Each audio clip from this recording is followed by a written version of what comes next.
종료주일, 고난주일이라고 하죠. 이 고난주일을 종료주일이라고 하는 것은요, 예수님께서 생애를 이제 마감하시기 위해서 예루살렘에 입성을 하죠.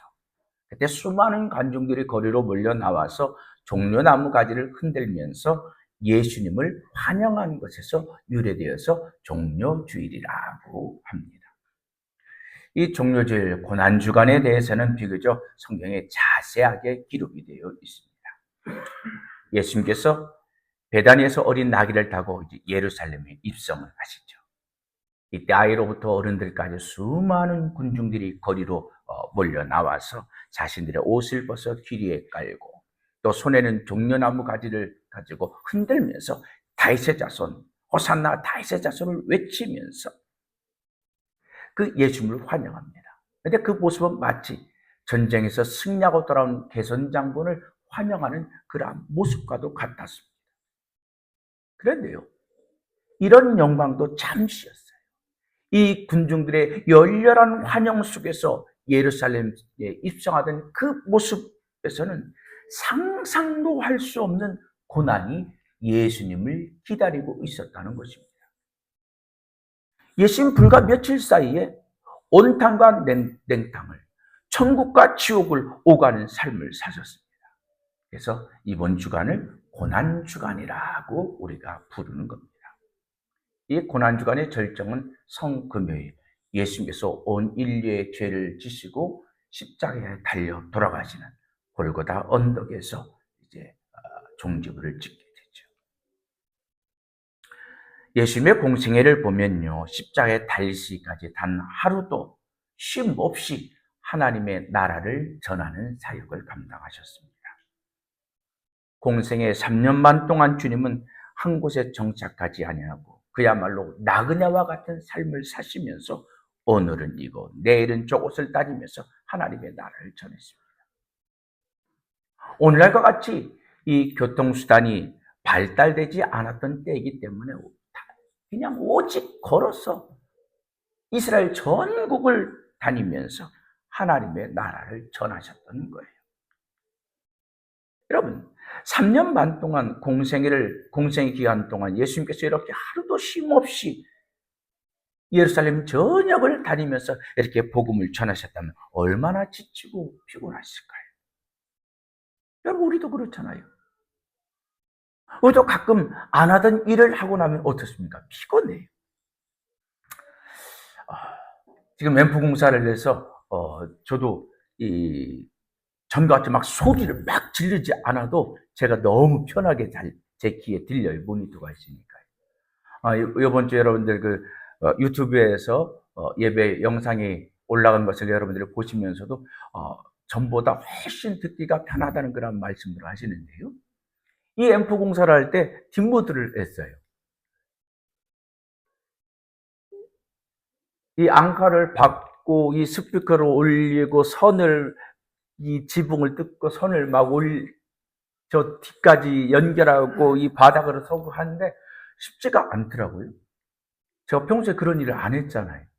안 하다 그런 일을 하다가 막 손을 올리고 들고 뭐 그랬더니요. 저녁 되니까 온몸이 쑤셔요. 그날 저녁에 찬미리가 학교를 갔다 와서 운동을 가는데요. 찬미리가 보통 운동을 갔다 오면 1시간 만에 한 2시간을 하고 와요. 근데 그날은요. 찬미리가 온 줄도 모르고 그냥 골아떨어졌어요. 아마 우리 주님도 그러지 않을까 싶습니다. 그렇게 지치고 힘드신 예수님의 생애가 오늘 종료주일부터 절정을 향하여 치닫게 되는 것입니다. 한 주간 예수님은 그 어느 때보다도 분주한 삶을 사시면서 많은 사람들을 만나셨고 매일 다른 사건으로 인해서 제대로 쉬지를 하지 못하셨고 잠도 제대로 주무지 못하는 그러한 삶을 사셨습니다. 그렇게 목요일까지 바쁘게 지나시다가 목요일 저녁에 제자들과 함께 성만찬을 하십시오. 그리고 나서 겟세마네 동산에 오르십니다. 겟세마네 동산에 올라가서 기도하시는데 얼마나 간절히 기도했든지 땀이 변하여 핏방울이 되도록. 그리고 그날 새벽, 금요일 새벽에 도마를 앞선 로마 병사들에게 체포를 당하셨습니다. 로마 병사들에게 체포를 당하신 예수님은 밤새도록 이리저리 끌려다니면서 신문을 받았어요.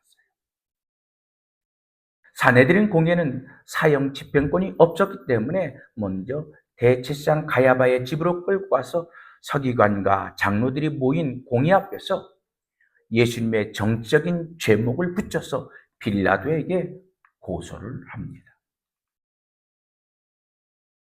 빌라도가 예수님을 신문을 하는데 아무런 신문을 해도 그들이 올린 이 사형 선고할 만한 죄가 없는 거예요.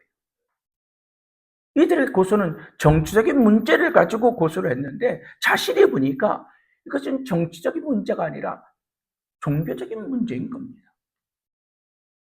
정치적인 문제라면 당연히 로마 제국의 유독 총독인 자신이 그 권한을 가지고 신문을 해야 되는데 이것은 종교적인 문제라 자신이 신문할 이유가 없는 거예요. 그냥 풀어주면 되는 거예요.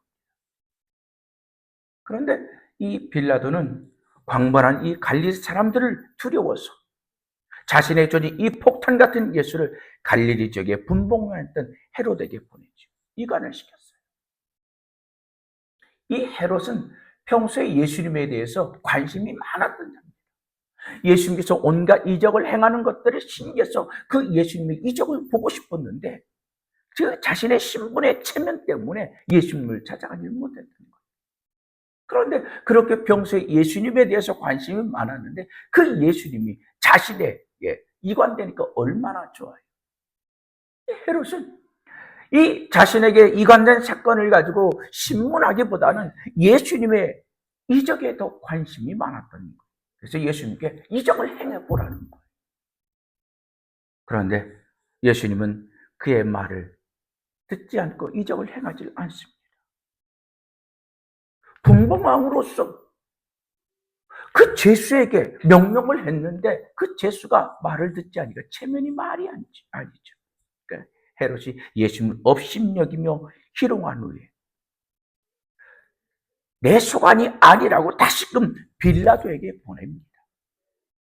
그렇게 다시 빌라도에게 이관된 예수님은 백성들의 밀란을 두려워한 빌라도에게 사형 선고를 받고 십자가를 지시게 되는 겁니다.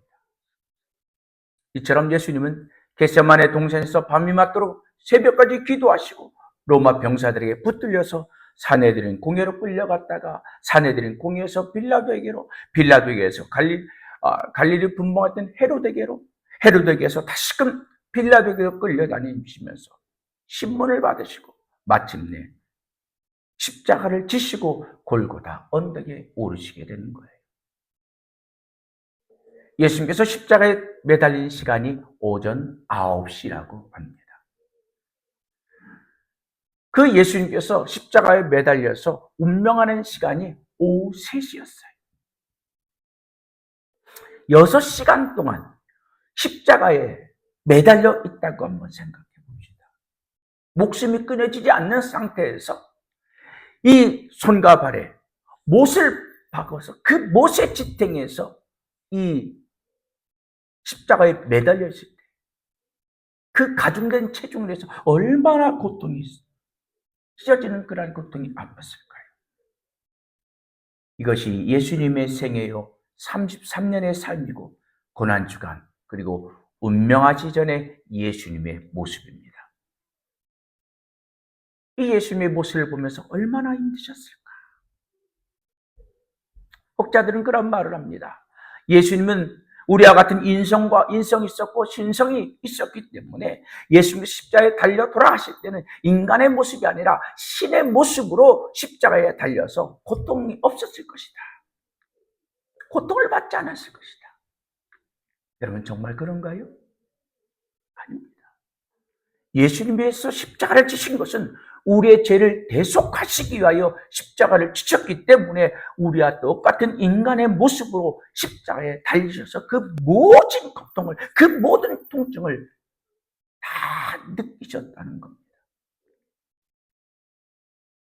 여러분, 아무리 천하장사를 할지라도 피곤하고 지치면 쓰러질 수밖에 없습니다. 주님께서 로마 병사들의 고문으로 몸이 파김치가 되어 십자가를 질 수 없는 그러한 상태에서 골고다 언덕을 오르신 거잖아요. 시간상으로 보면은 빌라도 뜰에서 신문 받고 십자가를 지고 올라갈 시간이 7시에서 8시 정도로 예상을 합니다. 이때 예수님께서 십자가를 지시고 가실 때 어떤 모습이었는지, 예수님의 모습을 우리가 가늠할 수 있는 그런 모습이 오늘 본문 말씀에 표현되어 있습니다. 31절에 끌고 나가니라. 예수님을 지금 병사들이 데리고 간 것이 아니라 끌고 갔다는 거예요.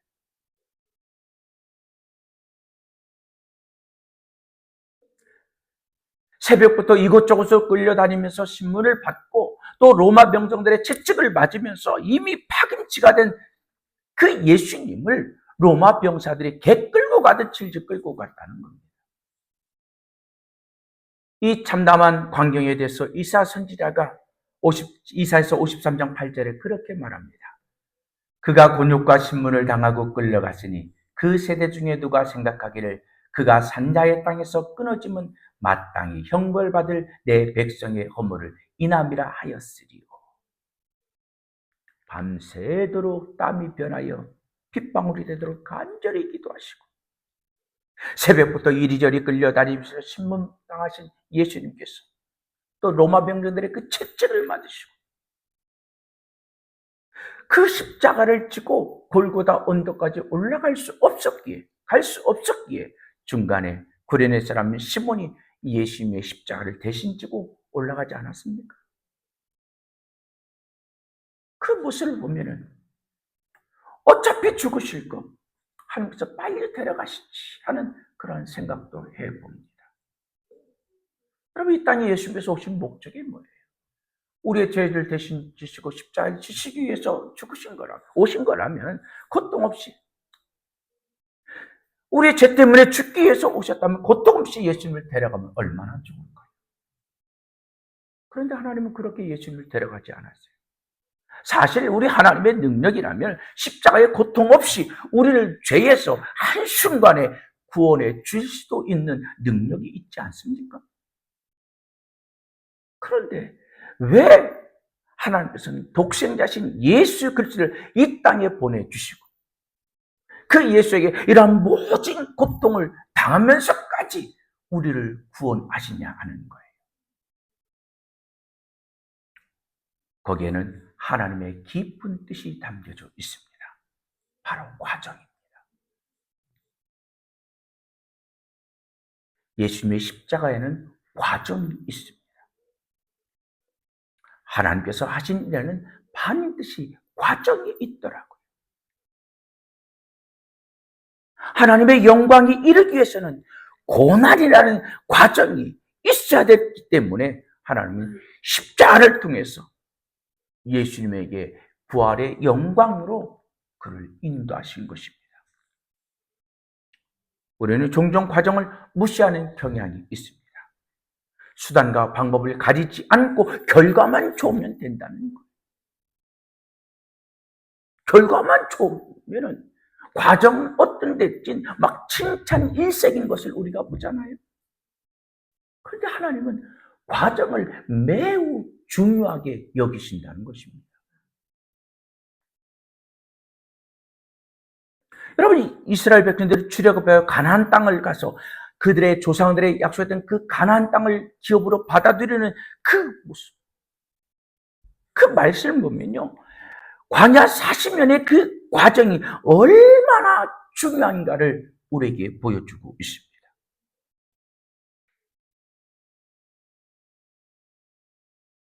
야곱 때 고향을 떠나갔던 이스라엘 백성들이 430년이 흐른 후에 출애굽을 하고 40년이라는 세월이 걸려서 가나안 땅을 마침내 들어갑니다. 그런데 여러분, 성경을 보면요, 그들이 가나안 땅을 기업으로 받아 누리는 영광보다는 가나안 땅을 향하여 가는 과정에 초점을 두고 있습니다. 그들이 어떻게 출애굽을 했고 어떻게 광야에서 살았고, 광야 40년 동안 그들에게 어떤 일이 있었고, 가나로 가는 여정 속에서 무슨 일이 있었는지 성경은 여기에 초점을 두고 있다는 거예요. 그것은 결과보다 과정이 얼마나 중요한가를 우리에게 일깨워 주는 것입니다. 우리 속담엔 그런 속담이 있죠. 뭐로 가도 서울만 가면 된다. 서울만 갈 수만 있다면 수단과 방법을 가리지 않고 가도 된다는 거예요. 이 속담처럼 우리 민족은 결과 위주로만 살아왔습니다. 그러다 보니까 많은 시행착오를 겪었던 것들을 우리들이 압니다. 우리나라에 나타나는 대부분의 현상들, 과정을 무시하고 결과에만 추중하며 살아왔기 때문에 나타난 그런 모습들 아닙니까? 이번 대통령 탄핵도 마찬가지예요. 과정이었어요. 과정이 중요합니다. 대통령이 지금 국가에 본인이 생각해서 이러한 위기라고 생각했을 때 그가 비상계엄을 선포하는 과정 속에서 국무회의를 정상적으로 집행했다면 오늘날 같은 이러한 대통령 탄핵이 있었을까요?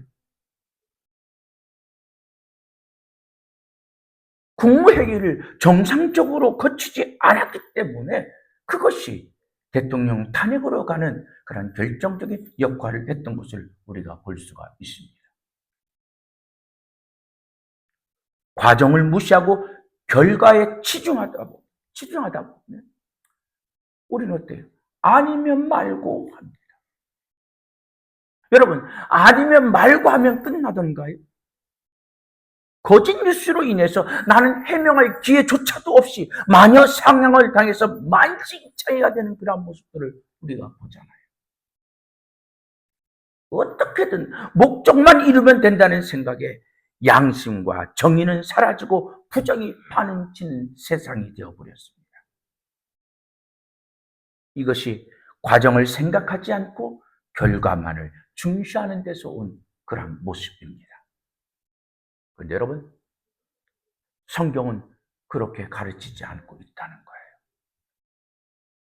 그것은 하나님을 아버지로 예수를 나의 구주로 모시고 살아가는 믿음의 사람의 모습도 아니라는 것입니다. 주님의 제자의 삶도 아니고 성경은 과정을 중요하게 여기고 있다는 거예요. 그래서 하나님은 예수님의 이 죽음에 이르는 과정을 철저하게 겪게 하셨던 것입니다. 우리 신앙과 삶에도 이 결과가 중요하지만 그보다 더 중요한 것이 과정이라는 것입니다. 이런 관점에서 신앙의 세계를 바라본 모든 것들이 과정이라는 것을 볼 수가 있습니다. 여러분, 최종 결과는 내 몫이 아니에요. 하나님의 몫입니다. 하나님의 영광에 이르기 위해서 고난이라는 과정이 필요한 것입니다. 이것이 믿음의 사람이 걸어야 될 길이고 온 마음과 정성을 다해 감당해야 될 나의 몫인 줄 믿습니다. 기도가 그러는 거예요. 기도는 한마디로 과정입니다. 성경 우리에게 구하라 주실 것이요 찾으라 얻을 것이요 문을 두드리라 열릴 것이라고 말씀해 주셨어요. 구하는 것이 과정이라면 주는 것은 결과인 줄 믿습니다. 구하는 과정이 있어야 구하는 과정이 우리의 할 몫이라면 주는 것은 하나님의 몫이라는 거예요. 우리가 구하지 않으면 하나님은 응답을 받을 수가 없습니다. 여러분, 우리가 신앙생활하면서 왜 기도를 그렇게 강조합니까? 이유는 하나님이 주시는 온갖 은혜와 선물과 축복이 다 이 기도의 과정을 통해서 이루어지기 때문인 줄 믿습니다. 이런 이야기가 있어요. 어떤 사람이 죽어서 하늘나라에 갔다는 거예요. 주님께서 그 사람을 데리고 어느 방으로 가더래요. 그 방에 갔더니 막 온갖 그 방문에 갔더니 자기 이름이 딱 써 있는데 그 방문을 열고 들어갔더니 그 방 안에는 온갖 선물들이 가득가득 차 있더래요. 보니까 저거 내가 세상에 내가 나에게 줬으면 내가 얼마나 저걸 가지고 누리며 살았을까. 그런 선물들이 막 가득 차 있더라는 거예요. 그래서 예수님께 물었다는 거예요. 아니, 예수님이 이 좋은 선물들을 세상에 있을 때 나에게 줬으면 내가 그렇게 힘들게 살지 않고 그것을 누리며 살았을 텐데 왜 나에게 주지 않았느냐고. 그랬더니 주님께서 하시는 말씀이 내가 언제 그것을 나에게 달라고 구했느냐 하시더라고요. 하나님은 오늘도 우리를 위하여 많은 것들을 준비해 놓고 계십니다. 우리가 구하면 하나님 그것을 주시겠다는 거예요. 그래 여러분, 구하는 가정이 없이는 기도에 응답도 없다는 것입니다. 주님께서 오늘 이 십자가의 고난을 당하신 것은요, 이 십자가의 고난은 영광의 부활로 가는 과정이었습니다. 우리는 종종 시련과 아픔이 오면 어떻습니까? 마치 끝이라고 생각하고 그동안 가졌던 그러한 소망과 꿈을 다 잃어버리고 좌절하면서 절망하지 않습니까? 심지어 어떤 사람은 그 고통을 이기지 못하고 스스로 목숨을 끊기도 하잖아요. 성도 여러분, 예수님의 십자가의 고난은 영광의 부활로 가는 첫걸음인 것을 믿으시길 바랍니다. 주님의 십자가의 고난은 그냥 고난으로 끝나지 않았습니다. 주님의 이 십자가의 고난은 영광의 부활의 영광으로 가는 서곡이었습니다. 고난으로 시작된 이 연주는 영광의 부활로 감동의 연주로 장식하며 휘날레를 맞습니다. 사랑하는 성도 여러분, 오늘 이 시간 우리 가운데 시련과 아픔으로 힘들어하고 있는 성도가 있습니까? 그 고난의 뒤편에는 영광을 바라보는 믿음의 성도들이 될 수 있기를 주님의 이름으로 축복합니다. 우리가 세상에서 환난과 아픔으로 괴로워하다 죽는다 할지라도 예수를 믿는 우리에게는 하나님께서 우리를 위하여 손수 지으신 집, 영원한 천국을 예비해 두고 계시다고 말씀하고 있습니다. 요한복음 5장 29절에 이 세상에 태어난 모든 사람들은 반드시 하나님 앞에 모두 다 선다는 거예요. 그때 선한 일을 행한 사람은 생명의 부활로, 악한 일을 한 자는 심판의 부활로 나아오리라고 말씀했어요. 그래요, 여러분. 우리의 삶은 반드시 하나님 앞에서 평가받는 날이 있습니다. 오늘 우리 모두 하나님의 영광을 위해서 살아서 주님 앞에 서는 그날에 우리가 우리의 행한 대로 하나님께서 갚아주실 때 우리 모두 다 하나님 앞에서 생명의 부활이 되어 하나님께 상급을 받아 누리는 영광의 멸관으로 보상받는 성도 여러분들이 될 수 있기를 주님의 이름으로 축복합니다. 그러기 위해서는요, 우리가 살아있는 동안, 이 땅에 사는 동안 우리에게 주어진 이 과정을 잘 살아야 될 줄 믿습니다. 이 세상을 돌아보면서 후회하지 않는 삶을 살아야 한다는 거예요. 사도 바울과 같이 말합니다. 사도 바울이 그렇게 말했잖아요.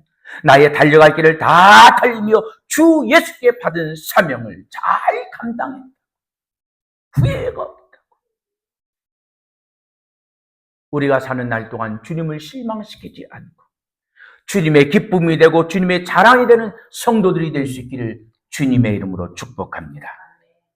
오늘 저는 이 고난주일, 종료주일을 맞이하여서 과정이라는 이 과정의 중요성을 여러분들에게 전하면서 하나님의 말씀을 보았습니다.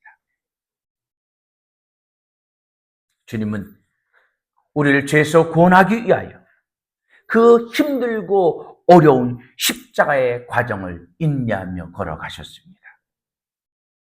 주님은 오늘 우리를 그 주님의 십자가 앞으로 우리를 부르고 계십니다.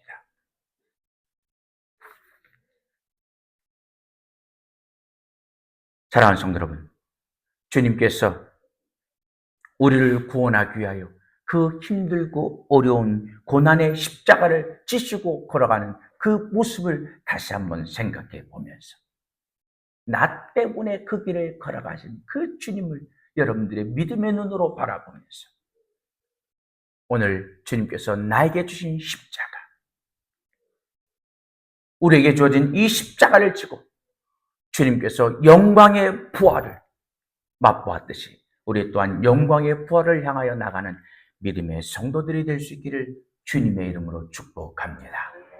지금 나에게 있는 이 고난은 주님께서 주시는 그 영광의 자리로 나가는 과정이라는 것을 여러분들 꼭 기억하시고, 아무리 힘들고 어렵더라도 주님께서 십자가를 지시고 그 고난을 승리하시고 우리에게 영광의 부활로 다가오시고 우리에게 구원의 생명을 주셨던 것처럼 여러분 모두 다 그 힘들고 어려운 고난을 다 이기고 하나님께서 여러분들이 예비하신 그 은혜들을 받아들이는 우리 사랑하는 성도들이 될 수 있기를 주님의 이름으로 축복합니다. 우리 함께 찬양합니다. 오늘 주님은 우리에게 말씀하십니다. 내가 너를 위하여 십자가를 진 것처럼 내가 너에게 준 그 십자가 너 질 수 있느냐? 하나님께서 나에게 그 십자가를 지시고 나는 죽기까지 그 십자가를 지고 하나님의 뜻을 따랐는데 너도 그렇게 할 수 있느냐고 물어보십니다. 우리 찬양 부르면서 주님께서 십자가를 지고 골고다 언덕을 오르시고 십자가에서 승리하는 그 모습을 바라보면서 우리 또한 주님과 같이 승리할 수 있는 믿음의 성도들이 되기를 원하는 마음으로 이 찬양 믿음으로 고백해 봅니다.